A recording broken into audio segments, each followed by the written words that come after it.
মুমিন বান্দার শক্তি ইন্তিকালের পরে বাড়ে ঘটে না, এটা হচ্ছে আহলে সুন্নাত ওয়াল জামাতের আকীদা।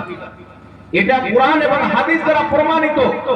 এইজন্য যদি কোনো ব্যক্তি মনে করে যে আল্লাহর ওলি মরে গেছেন তো শেষ হয়ে গেছে, না, পৃথিবীর মুসলমান আল্লাহ তাবারাক ওয়া তাআলা তাদেরকে রূহের একটি শক্তির দেহ দান করে।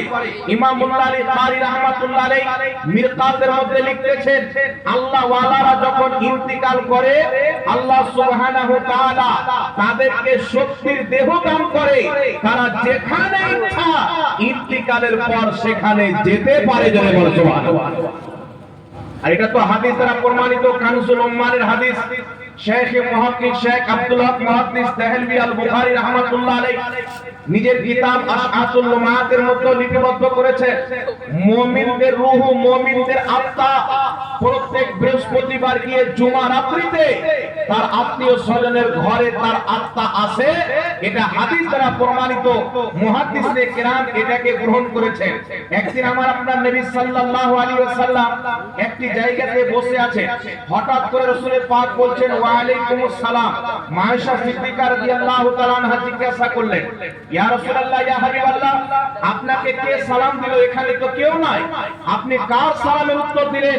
তো রাসূল পাক বলছে, আমার একজন সাহাবী জিদ্দের ময়দানে তার দুইখানা হাত শহীদ হয়ে গেছে, তার ইন্তিকালের পর আল্লাহ তাবারাক ওয়া তাআলা তার হাতের জায়গাতে তাকে দুটি জান্নাতি ডানা দিয়েছে। আর আমার সেই সাহাবী ফেরেশতাদের সাথে ভ্রমণ করতে আছে, এক্ষুনি সে ফেরেশতাদের সাথে গেল, আমি মুস্তাফাকে সালাম দিয়ে গেল।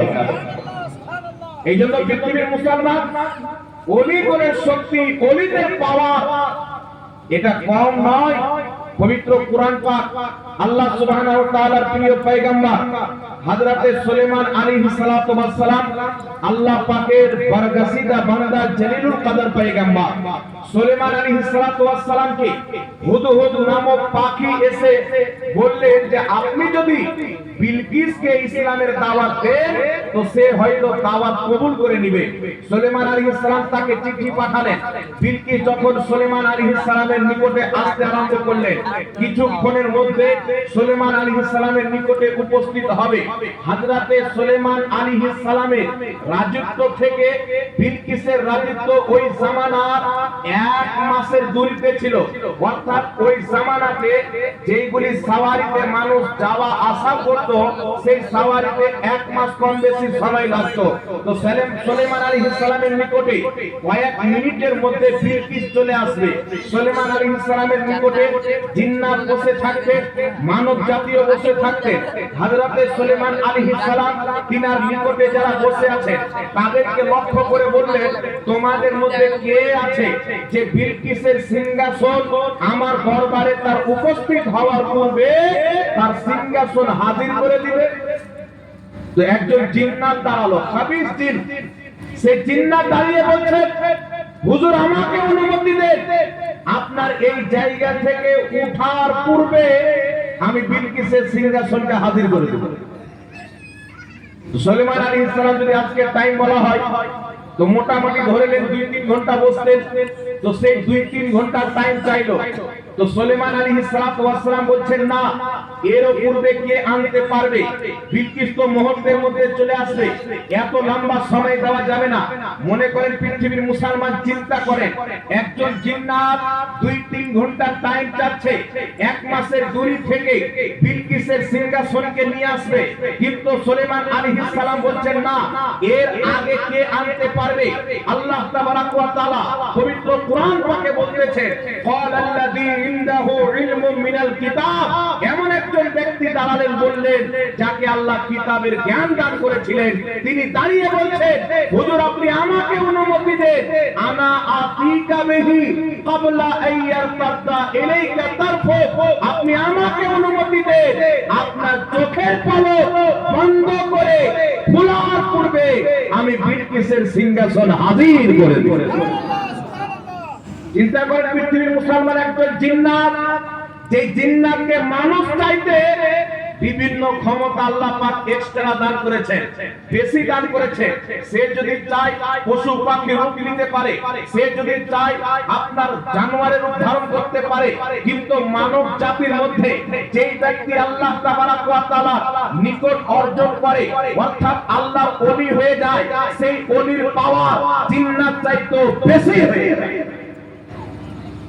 তো যিনি দাঁড়িয়ে বললেন আমাকে অনুমতি দেন, আপনার চোখের পলক বন্ধ করে খোলার মধ্যে হাজির করে দিব, তিনার নাম ছিল আসিফ বিন বারখিয়া।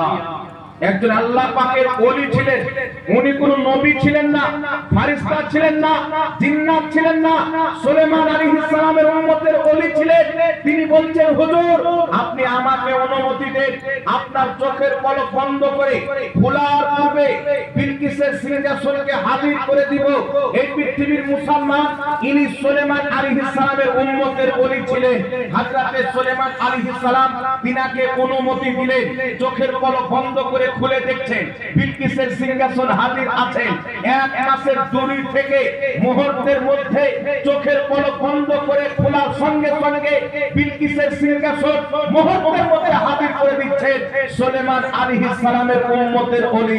এই পৃথিবীর মুসলমান যদি সুলাইমান আলাইহিস সালামের উম্মতের ওলির এই ক্ষমতা হয়, তো মুহাম্মদ রাসূলুল্লাহর উম্মতের ওলি গাউসে আজমের কত ক্ষমতা হবে, শহীদ সাহেব বাগদাদের কত পাওয়ার হবে। সমস্ত নবীর মধ্যে যেমন আমার নবীর তুলনা নাই, সমস্ত নবীর উম্মতের ওলির মধ্যে আমার নবীর উম্মতের ওলিরও কোনো তুলনা নাই। এইজন্য পৃথিবীর মুসলমান আউলিয়ায়ে কেরাম আল্লাহ পাকের মুমিন বান্দা যারা হয়, ওলি হয়, তাদেরকে আল্লাহ কারামত দান করেছেন। এটা কোরআন থেকে প্রমাণ। আর মাদ্রাসায় একটি কিতাব পড়ানো হয়, যে কিতাবটির নাম হচ্ছে শারা আকাইদে নাসাফি। এই কিতাবের মধ্যে লেখা আছে আল কারামাতু হাক্কুন, কারামাত হলো সত্য। আর আমরা বচপন থেকে বলে পীর আব্দুল কাদের জিলানীর বহু কারামত শ্রবণ করে এসেছি পৃথিবীর মুসলমান। এখন আপনাকে একটা কারামত বলতে যাচ্ছি, যে কারামতের প্রতি অনেক লোক আঙুল তুলে। যারা কারামতকে বিশ্বাস করে না, খাওয়ারিজ এবং পথভ্রষ্ট ৭২ জাহান্নামী ফিরকা আঙুল তুলে বলতেছে যে বড় পীর আব্দুল কাদের জিলানী মায়ের পেট থেকে ১৭ বা ১৮ পারা কোরআন শরীফ মুখস্থ করে এসেছেন। এটা সারাসার ভিত্তিহীন এবং মিথ্যা কথা, এটা সম্ভবই নয়। কিন্তু আহলে সুন্নাত ওয়াল জামাতের নিকটে, ইসলামের নিকটে এটা কিন্তু সম্ভব। একটু জোরে বলতে হবে সুবহানাল্লাহ। কি করে সম্ভব একটু লক্ষ্য করে শুনেন। আল্লাহ কোরআন পাকে বলছে যখন তোমরা জন্মগ্রহণ করেছিলে তখন তোমরা কিছুই জানতে না। যখন সবাই জন্মগ্রহণ করে তারা কিছুই জানে না। তো বড় পীর আব্দুল কাদের জিলানী আবার 18 পারা কোরআন কি করে জানবে? এটা তো কোরআন পাকের বিপক্ষে হয়ে গেল। এই পৃথিবীর মুসলমান এখানে একটা পয়েন্ট বুঝতে হবে, রাসূল পাক সাহিবে দাওলা সাল্লাল্লাহু আলাইহি সাল্লামের প্রতি আল্লাহ কোরআন অবতীর্ণ করেছে। এই কোরআন যদি আমরা পড়ি তো আল্লাহ ছাড়া কেউ জীবন দিতে পারে না, আল্লাহ ছাড়া কেউ মওত দিতে পারে না। কিন্তু আমার নবী মুস্তাফা ইশারা করে দিয়েছে, তো পাথরের মধ্যে জীবন চলে এসেছে। ঈসা আলাইহিস সালাম কুম্বে ইসমিল্লাহ বলেছে, তো মুর্দাকে জিন্দা করে দিয়েছে। তো কি বুঝতে পারা গেল? আল্লাহ ছাড়া কেউ মুর্দা জিন্দা করতে পারে না, কিন্তু আল্লাহর ওলিরা মুর্দা জিন্দা করে। এটাও আল্লাহ পাকের হুকুমই করে যায় বলতে পারে। এটাও আল্লাহ পাকের হুকুমই তারা মুর্দা জিন্দা করে। একটু লক্ষ্য করে শুনেন পৃথিবীর মুসলমান, আল্লাহ পাকের প্রিয় হাবিব রাসূল আকরাম সাল্লাল্লাহু আলাইহি সাল্লাম ওলিদের ব্যাপারে কি বলেছেন? গাউসে আজম তো ওলিদের সরদার, পীরের পীর, ওলিদের নেতা। আল্লাহর হাবিব সাধারণ ওলির ব্যাপারে কি বলছেন? কিতাবটির নাম সুনান ইবনে মাজাহ। আল্লাহর হাবিব সাল্লাল্লাহু আলাইহি সাল্লাম বলছেন, আল্লাহ পাকের এমন কিছু বান্দা হয়, আল্লাহ পাকের এমন কিছু বান্দা হয় তারা ফাটা পুরানা চিড়া ফাটা ড্রেস পরে, লেবাস পরে। তাদেরকে দেখে মানুষ পাগল মনে করে, কিন্তু তাদের মর্তবা, তাদের ফজিলত আল্লাহর নিকটে এত বেশি, তারা জবান দিয়ে যেটাই বের করে আমার আল্লাহ সেটাই বলে। আপনারা জানেন ওলির কিছু ক্যাটাগরি হয়, আফদাল, গাউস, অনুরূপ ভাবে আপনার একটা ওলির ক্যাটাগরি হচ্ছে মাজজুব, যাদেরকে দেখে পাগলের মতো লাগে, যাদেরকে দেখে পাগলের মতো লাগে, কিন্তু তারা আল্লাহর নিকটে মাজজুব ওলি হয়, আল্লাহর প্রেমে পাগল হয়। ওই ওলির ব্যাপারে রাসূল পাক বলছে, তারা জবান দিয়ে চেটেই বের করে, আমার আল্লাহ